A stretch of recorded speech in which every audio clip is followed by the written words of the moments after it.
এক বছরও আবু সাইদ হত্যা মামলার তেমন কোনো অগ্রগতি না হওয়ায় হতাশ তার পরিবার, সহপাঠী ও আন্দোলনকারীরা। দ্রুততম সময়ে বিচার কাজ শেষ করার দাবি তাদের।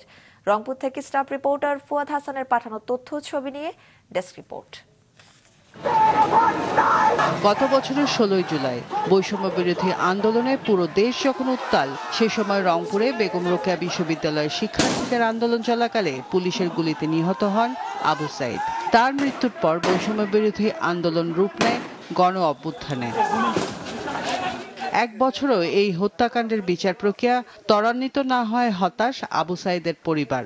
সন্তান হত্যার দ্রুত বিচারের দাবি আবু সাইদের স্বজনদের। কষ্টই না কৃষক, আমার ছেলেকে আমি দেখতে পাচ্ছি না, তাই জন্য আমাকে মনে দুঃখ লাগে।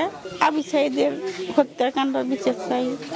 আমার সরকারের কাছে দাবি যে আবু সাইদ বীর শ্রেষ্ঠ আবু সাইদ শহীদ দিবস হিসাবে যেন নামকরণ করা হয়, এটাই আমার দাবি। শহীদ আবু সাইদের যে আত্মত্যাগ মানুষকে অনুপ্রাণিত করছিল জীবনের মায়া ত্যাগ করে রাজপথে নামে আসার জন্য।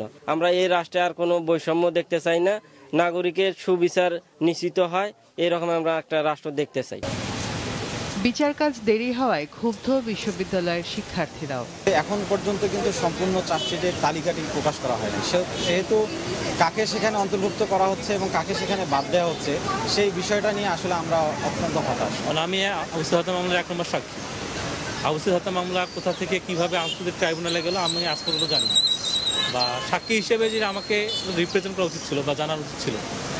ধরলাম সাক্ষী না, বাট আমি তো একজন প্রত্যক্ষদর্শী। আমরা তো আমাদের সামনেই তো ঘটে গেছে, সবকিছু ঘটনা ঘটে গেছে। এ বিষয়ে বিশ্ববিদ্যালয় প্রশাসন থেকে সব ধরনের সহযোগিতা করা হয়েছে বলে জানান বেগম রোকেয়া বিশ্ববিদ্যালয়ের উপাচার্য।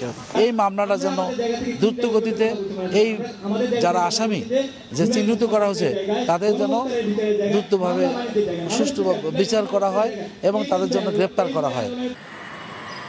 আবু সাইদের হত্যা মামলায় আন্তর্জাতিক অপরাধ ট্রাইব্যুনাল 30 জনের সম্পৃক্ততা পেয়েছে। এদের মধ্যে 4 জনকে গ্রেফতার করা হলেও বাকি 26 জনকে এখনো গ্রেফতার করতে পারেনি প্রশাসন।